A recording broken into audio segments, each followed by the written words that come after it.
Asuuko täällä Ei, siellä oli rotta. Ei, kun siellä oli pieni hiiri. Onkohan siellä käärme? No kyllä, siellä löytyisi käärme. Näinkö te hiire? Tuommoinen pieni. Ja hän metsästää tuommoista isoa hiirtä.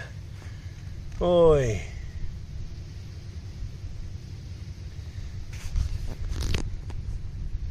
Oi, oi, oi.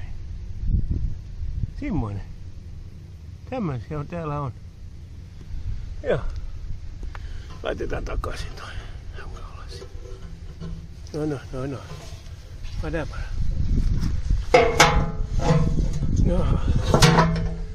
No, mihin sä nyt menet? Mihin sä nyt menet? Mitä niin on, ei niitä millään näe noin. Ainoastaan korvista näkee.